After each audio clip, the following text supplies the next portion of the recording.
Hey, welcome back to another edition of Ego on Break. I'm your host, Dynamite J. Andrews. Got the Mississippi Madman, Logan Creed, sitting to my left. Yeah. And, so we're going to talk a little bit about wrestling and just see where the conversation goes. So, It's hot. we both watched MLW, the anthology with Low-Key. Mm-hmm. What did you think? I enjoyed the first match. I absolutely despised the second match. It was a bad match. It really was. I thought it had good moments in it, but I couldn't overall, get it was slow. Oh my God, it was so slow. I mean, for the story that was trying to be told with Homicide Loki coming in as the hitman collecting a $60,000 bounty, you think it would have been a little more serious, a little more hard hit. Well, I mean, it was hard hitting, Somewhat, yeah. but it should have been like, I'm coming to collect this money, not I'm coming in to chain wrestle. And so, you know what I mean? Like, It just took forever to get going. Mm-hmm. That was my biggest problem. But the Homicide match was pretty slow paced Yeah. too. But it was kind of the student-teacher thing, so I guess I was more into it because of that. yeah, and I think it was just it was a good two picks, I think, because kind of showed Homicide then versus Homicide. I mean, Low-Key. I don't know why I keep saying Homicide. Low-Key then Homicide versus was a Low-Key teacher. now. Yep. But overall, like, Swerve was over in MLW. Yeah. Good gracious. Yep. But it was great when he got beat. Low-Key said, "Whose house is it?" It was good. I said, the end of the match, but like the last 5 minutes I enjoyed, but the start of it I couldn't get into. It took me forever. Yeah, I just felt like it should have been a little different just with the story that was being told. Like, they kind of went into it as like just a cold match, kind of, you know, like no story. The story was, I'm coming to collect this 60,000. Is it me, or was like the crowd just not into neither match? Not really. Like, they were just quiet. Even Daryl pointed out, man, they sure are quiet. Well, I think the first one they were really, really into the match. Just studying. Mm-hmm. The second one they were just there to put Swerve over. Like, we just want to be like, we want to be heard, you know. Okay. But I enjoyed the end of the show where they did all the promos in a row, kind of like ECW used to do with the Pulp Fiction stuff. That was really good. I enjoyed the hell out of that. Yeah, it was very cool. Did I hear right, or is Cody Brazil gone? Yeah, I guess he took a contract somewhere. I don't know where, but somewhere. But evidently, he got offered something. Yeah, I thought that's what I heard was. Because they kept teasing like they were going to tell you who it was going to be replacing him, and then they didn't. Who do you think? Anybody? That's there? Man, I'm trying to think. Well, they going in and out of people so much, you know what I mean? Like, I wouldn't know. I would, like, even trying to guess like somebody that would be a good fit. I don't even know. Like, they got to be good talking, like, for sure. Like, whoever it is, because that's what that group does. I figured they'd be a lightweight kind of guy, you know, a cruiserweight. Well, not necessarily. They kind of need a bigger guy. Kinda, but are they going to get it? That's I understand what you're saying, but it'd be nice to see them get a bigger guy. That way, have a heavyweight, a middleweight, and a cruiserweight. I'd love to see ACH come in and take that, like, kind of take the leader. I think he's just down with wrestling, period, from what I've understood. He's been wrestling in Atlanta a little bit. Really? Yeah. I don't know. Shit. I'm trying to think of that guy's name. I can't think of it. Bring in Pineapple Pete. What's the MMA guy that they've been trying to put over? King Mo. King Mo. I think he'd be interested in that spot, and he can damn sure talk. It'd be different. Yeah, I think he'd be a good fit. Besides that, I can't really think. Yeah. Or the little MMA, I think he's a Hispanic guy. I like him too. I can't think of his name. He got knocked out on that one Ariel show. Dominguez. Yeah, I think he could be kind of interesting. Oh, they're the same size. Yeah. Really? They wear the same gear. But like, he's a good wrestler, and they really don't do a lot with him. And he's definitely could be the whole held down scenario guy. But yeah, because he got knocked the hell out the last time I saw him. Yeah, for sure. I don't know. I'm voting for Pineapple Pete. Bring in Suge D. He'd be great. So yeah. So we finally got to see the Southern Discomfort documentary that Newt Cox has been putting over for years. Is that the one he was talking about? Yeah, that's it. I found it on complete accident. And it's pretty good. Yeah, I really dug it. So some of the editing I could have worked on a little bit with the matches, but besides But that, again, I this thought is it was what, pretty 20 good. years ago, Yeah, this you is know? the year 2000. So I mean, With Bullet, God, Bullet was pretty damn Yeah. young, and it surprised me. I was like, wow, he ain't got gray hair in this. yeah, Bullet's Like- there, and Mike Jackson, who's a phenomenal Mhm. worker, man. Like Mike is so good. I mean, he's 89 years old, and still doing, Yes. you know, hurricanrans and stuff. So It really surprised me. I'd always heard about the girl Bambi, but I'd Mhm. never seen her work. And the other girl she wrestled, Peggy Lee Leather. I'd seen her before wrestle, and I thought she was decent. And for a I'm pretty bigger sure girl. Bambi did a little stint in WWF, right? I don't know. Honestly, think I've so. always heard her name over the years, but that I know of, I've never seen her wrestle. I may have and just don't remember it. Like I think, But- like, you know, maybe like I don't know. I feel like I've seen her somewhere. Like I don't know. I'm not gonna say a lie. maybe I've just seen her name a lot. You know, I don't know. But it was But, basically just a documentary of one show. Yeah, one And show. talking about people, getting to tell their story behind the scenes. Right. And I thought it And a was lot of pretty cool. guys with names that probably wasn't theirs, like Shanghai Pierce was probably not the real Shanghai Pierce. The Flame was probably not the real What guy. was the guy, the big hoss man or something? Big Boss Hoss. That's what it was. Okay, my And bad. he was a rip off of the Big Boss Yeah, Man. but he damn near looked like his twin, except he was about 100 pounds Might have been lighter. his cousin or something. Yeah, maybe. But like there was definitely a couple of them Buck Hogans, so that was kind of different. I think the one name that a lot of us will recognize is Jack Lords. He was on there, but you just saw him just for a second. Yeah, Like just a second. Sergeant Jack. He was in like that. I thought it was gonna be like a 6-man tag or something, and then it turns into be like a battle royal contract on a pole. I was confused on that one. I was like, what the hell's going on? I thought it was going to be a singles match. And then they swerved it, and the ring announcer was under the Patriot mask, Yes. who's a part-time country singer slash ring crew guy. So, it's pretty funny. It's pretty different, you know. But did you ever hear Bullet that got his nose took off before he told that That story? was the first I've ever heard And of it. evidently it's part of his back area. Yeah. He never sees that. I don't want to talk about where Yeah, my, his nose, butt. my nose skin come from, but it's definitely not my nose skin. And that was from DiBiase, right? Yeah. Kicking over a weight bench or something? I think it was supposed to be a part of a skit, and it Yeah. went wrong. And yeah, they went with it, and that's why he wore the mask. I never did know the whole story. Mm-mm. I do now. Yeah, so he put the mask on because his face was broke. So, I thought that was cool because like he's got some kind of cancer right now that he's Yeah. fighting, don't he? Yeah. So it just all the stuff I'd really ever seen about Bullet was mainly in Mid-South. Yeah, well, mine came And, from Continental and like Smoky Mountain. Smoky, that's what I Yeah. was trying to think of. Yeah, so it was cool though what I saw. Mhm.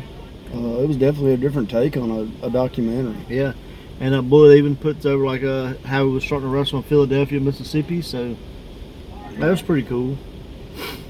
But yeah, I really dug it. Like it was really well done, especially for the time. The time of what all was there to use. Exactly. It ain't like these were all. Hell, Bullet was the biggest star. Well, him By Iron far. Sheik. Yeah, Iron Sheik. Yeah, Iron Sheik. I like the one guy comes out of the crowd to try to do the exercise things. He's like, okay, that's enough. He goes, well, Yeah. at least you come and try. Yeah, he picked it up one time. But, you see where the flame like kicked the fan in the balls or whatever, and pushed him down. I'm like, that had to be a plan. And he Like, was on crutches too. What's the chances? Yeah. I'm like, that had to be a plant. And they did that on the MLW thing too. They beat the hell out of a fan at the end of that match, and I'm like, if that ain't a plant, Yeah. Then y'all just lost all your money because I was like, y'all finna get sued. Mm. But I did want to talk about one other person. We didn't talk about him last time. He passed away, and me and you both knew him, and I don't know how we forgot. But Nick Bondage. Yeah, Nick Bondage. I did see that. Definitely sent out condolences to his family. Sad news as of yesterday, Jacob Hart's passed away. Yeah, I saw that.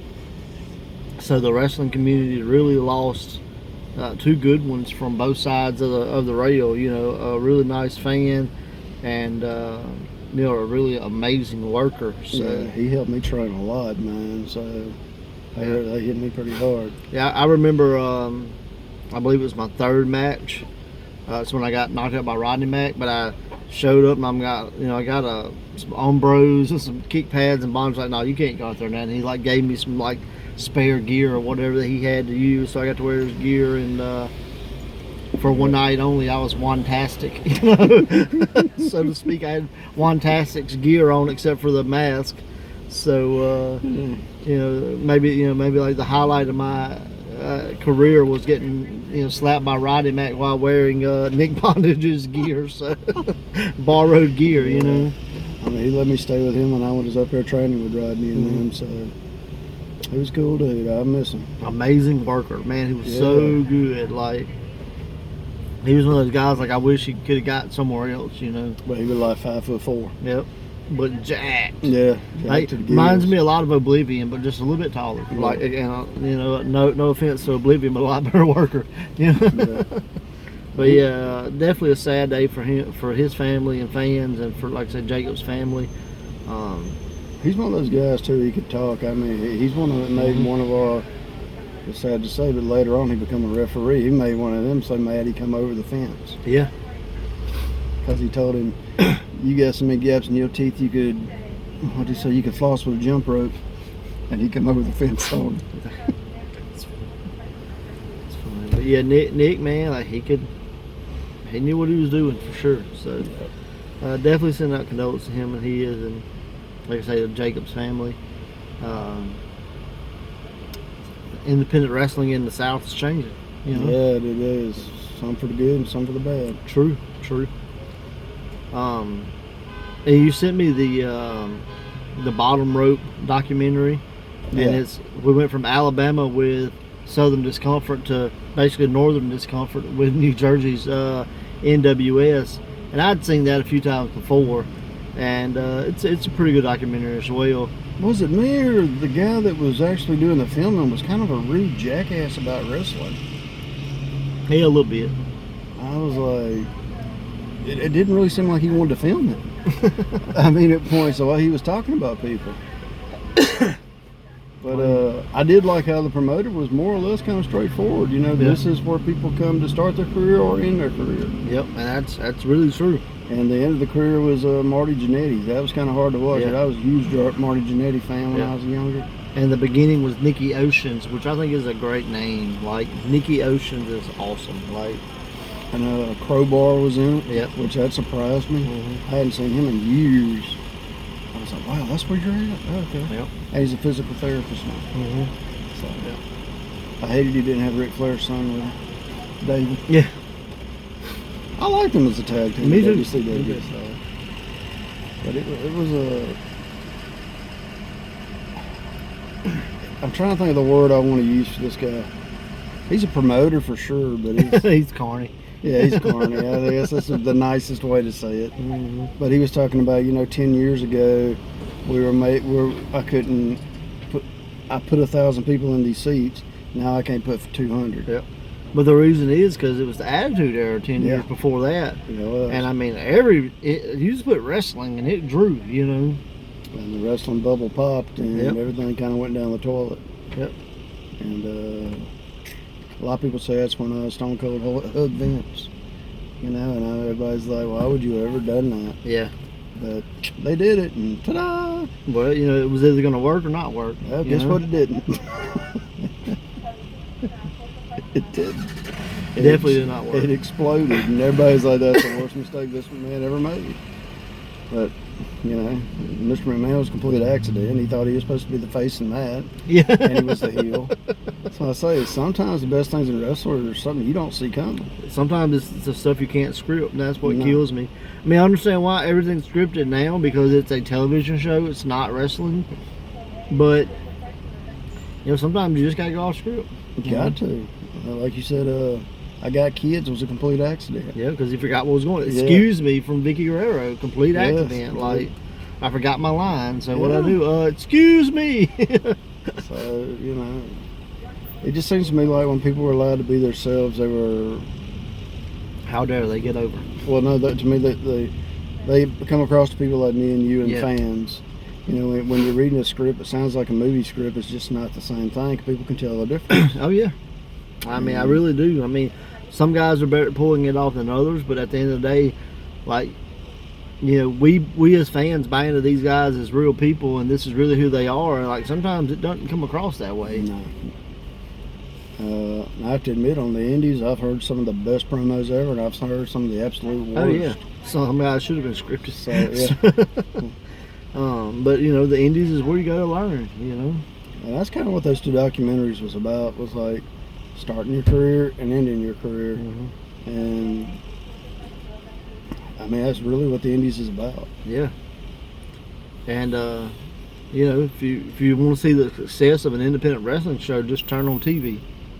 Because every guy you see on TV right now came from a high school gym or an armory or, you know, a barn in some hick town, you know. Yeah, WWE's guys are not WWE made anymore. They were made somewhere else.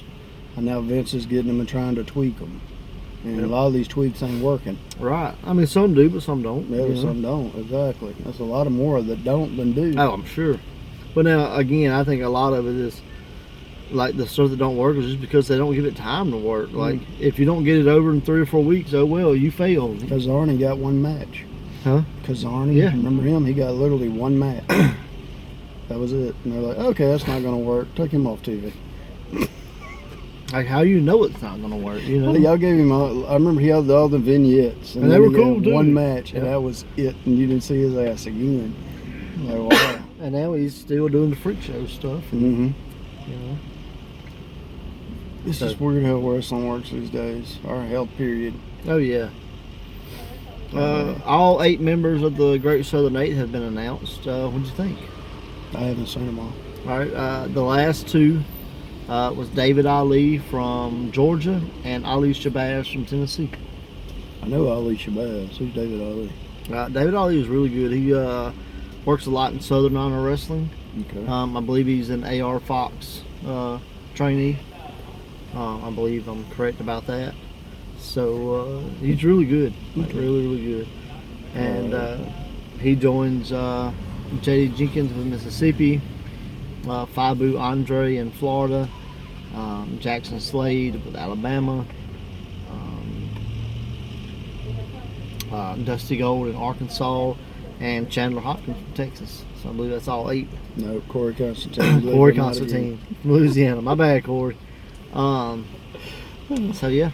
So I'm still sticking with Corey because this is his 3rd chance. He's got to go somewhere. And now we are going to do Battle Zone versus Ego, and since I'm now a quarter owner of Battle Zone, we're gonna do a little interpromotional Survivor Series. So we're gonna build a team and see how that goes. Any team members yet besides you? I'm not a team member. You're not a team member? Thank God. Let's just say to be determined. But let's just say Ego's planning on bringing in some heavy hitters. Heavy hitters. Do they need more Koloff? Ego, it probably doesn't need more Koloff. Oh, you suck. It probably doesn't need more Koloff because there may be Koloffs already on it. Okay. But it definitely doesn't need more of them. That's for sure. I only know one. Uncle Ivan. Yeah, but I ain't never met him. I met the other one. You got the beard like him, but I'm working on now. I'm just gonna get my Russian accent. I'll be good to go. But yeah, really looking forward to that, and just for me to brag just a little bit, feels really good to buy out the competition. Like, I know we've been working with them for a while, and plans have been in motion for a while for this takeover to happen, but you know, I know how Vince McMahon felt when he bought WCW, so I'm gonna leave it at that. So seemed like a good day and a bad day, in all honesty, for wrestling the day that happened.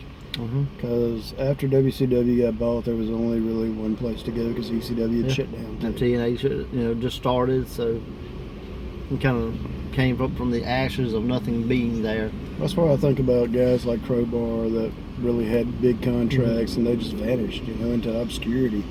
And now I find him 20 years later on a documentary And they're working an independent show. Exactly, and now he's a fitness guru at the Moose Hall or So, whatever. yes. But it really is. People don't think about. Well, I do all the time because I think about wrestling too much. But when those two brands ended and WWE was it, you had Ring of Honor start up. Yep. They started becoming a bigger name. Yep. TNA tried, and they're still here. Yep. Matter of fact, I saw one of the advertisements where they're trying to bring in a buttload of people for this coming up pay-per-view, and supposedly they're all former WWE members. But I did see Drake Maverick got re-signed by WWE. One guy that won't be will be Drake Maverick. And I really thought he might have been one to go because he really did have a good run at TNA. Yeah. Or Impact, whatever you want to call it. Yeah, but I'm really digging Impact now, so check that out for sure. You'll see some people that came through Ego on there. So yeah. I'm definitely they're starting a feud between Michael Elgin and Ken Shamrock. That kind of caught my. I knew you'd like that. So I'm a fan of both those guys. Yep. So I don't know a lot else that's going on right now. I'm a big fan of Willie Mack. He's on there. Yep. Jordan Grace is the women's champion. Never saw her wrestle. I had her booked for my one show that never happened. Thanks to a mayor. So, but yeah, a lot of good people. But hey, we're around the 20-minute mark, so to keep this from dividing itself in half like the last time we tried, we're going to end it here. So again, condolences to the family of all those that have passed, especially the family of Jacob Parks. Yep. Sorry, bro. It's rough when a young guy his life ends. Well, one thing you got to say about it, he beat the odds. Oh yeah. Because from what I've understand, he was never supposed to make it this long. I don't think he was either. But definitely sending prayers to his family. And until next time, watch wrestling. Watch wrestling.